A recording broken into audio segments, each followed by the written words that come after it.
So, all the politics aside, is nuclear energy the way to go? Is this what South Africa needs at this stage? To discuss, we're joined by Richard Worthington, who's a freelance energy advisor, formerly with the World Wildlife Fund. Great to have you with us, Richard. Let's put your cards on the table. What do you think of nuclear energy generally?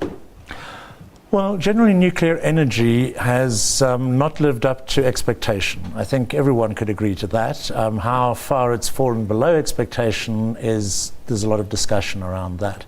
There's a lot of liability issues around nuclear which generally accrue to the state and therefore to the population as a whole. So one of the questions is, can they come up with a way of doing nuclear energy that doesn't put the burden on future generations and the taxpayers because the state is underwriting the investment.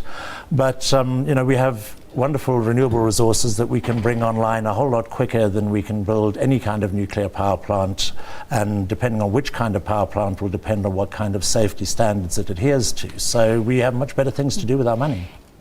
Is that true? Because I've heard economists just laughing at this idea of these huge wind turbines. You need certain conditions. We're facing water shortages rather than having these huge reservoirs for hydropower. Well, hydropower isn't really on the agenda for South Africa. Regionally, if it is on the agenda, it is hopefully mostly through run-of-river rather than huge reserves. But economists who laugh at renewable energy don't work for Bloomberg, for example. You know, there are those who make their living scoffing at the prospects of moving away from the current economic paradigm and moving away from business as usual, because a lot of vested interests would like to continue to profit off the extractive model using fossil fuels. So yes, some people will laugh at it, but I think what often comes up is just the cost to set things up. Well, so that's some would why say, can we afford not to use nuclear? If we want to move away from coal, can we afford not to go the nuclear route if we actually look at the real costs of renewable energy? Well, if you do cost comparisons on the two, actually you'll find that we're procuring renewable energy at prices far lower than will be required if we want to procure nuclear. So while the argument on costs was quite different a decade ago, and some people are still trotting out old arguments, we've seen nuclear costs, not least because some of the externalized costs are starting to be more reflected in the actual purchase price. So nuclear prices continue and costs continue to climb, renewable energy costs continue to decline.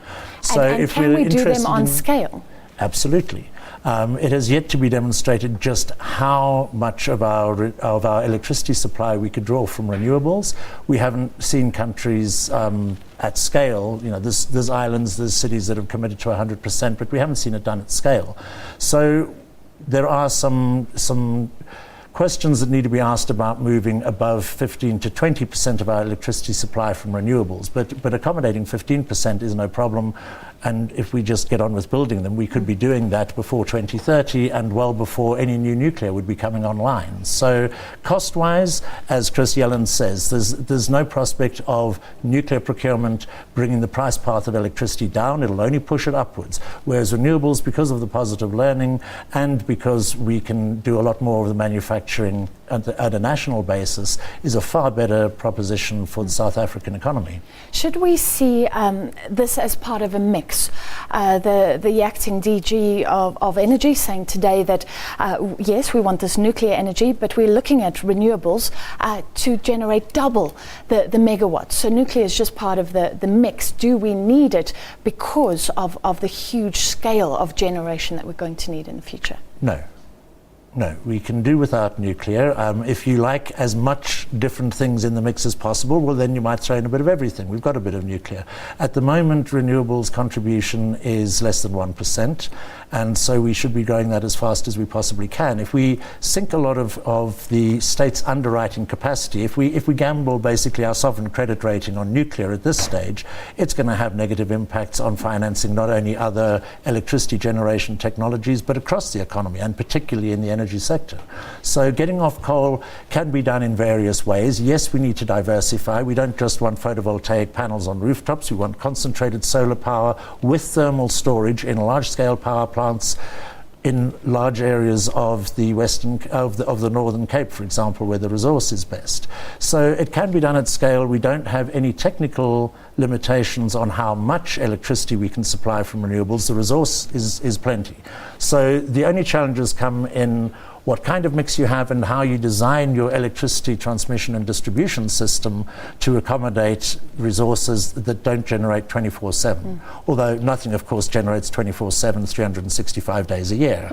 So this whole baseload concept is a bit iffy in the first place. So it sounds like you believe that this economy can go from being really reliant on dirty coal power, and we can almost make that leap to very clean renewable energy. Well, if we're prepared to take a leap approach, we'll do it a lot better than if we keep up with this kind of incremental change away from coal and towards renewables, and then a huge lump of nuclear. So if we could speed up and move from incremental change to step change, then yes, we can move to 100% renewables within 50 years, no problem. Sure. Whether we can do it in 40 years, that would be too much of a challenge, possibly. What about the environmental argument now? Because we know with nuclear that it's very safe until things go wrong, and then you get Fukushima. But the argument, it's kind of like flying. So it's very dramatic when something happens, but actually the probability is very low. Yes, but if you want to get from Joburg to London in 12 hours, you fly or you don't do it. If you want electricity, you have various options. So, what kind of level of risk is acceptable? Well, it kind of depends on what the alternatives are. The nuclear industry is, the only way it gains any traction is by comparing itself to coal, which is filthy. It has long-term impacts as well as short-term impacts. The contribution to climate change is immense. So if you compare something to the dirtiest and most dangerous that we have as a major power supplier, and let's face it, we're still losing people in coal mining. So if you take that as your benchmark, then you can say, oh, look, we're kind of safe. It's kind of like the clean coal argument. What they're really saying is this is slightly less dirty than the previous generation of coal technology, so we'll call it clean. But if you look at the full impacts of the range of renewable energy technologies, we know that the ecological footprint is substantially less. It varies. If you're talking about photovoltaics, the production process must be strictly managed because there's toxic substances involved if you don't have proper waste management. So, all energy supply pathways have impacts on the environment. And with nuclear, you do get very emotional arguments because some of them are around long-term risks. It's not something that's very easy to quantify. If you want to put a value on it, you wind up putting a value on future people's lives, which is controversial space. But by any measure of short-term impacts, the renewable energy technologies, their impacts are all manageable. All right, well, I think we should set up a debate for the future. I think this will be an ongoing debate. And thank you for your time today. That was Richard Worthington, freelance energy advisor, formerly with the WWF. Let's take a quick look at the numbers now. The JSE closed deep in the red today with the platinums weighing on the market. The all-share index fell by 8%. The top industrials down, even though Telkom added 5.5% today.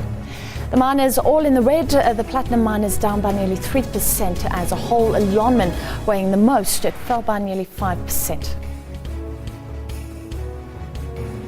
The price of gold looking a little better. It bounced back as people moved out of the dollar. That dollar pulling back from early highs in the wake of US jobs data. The rand also a tad firmer in afternoon trade. The weaker dollar helping us to gain a little bit of ground today. There you can see at 11.25 to the dollar.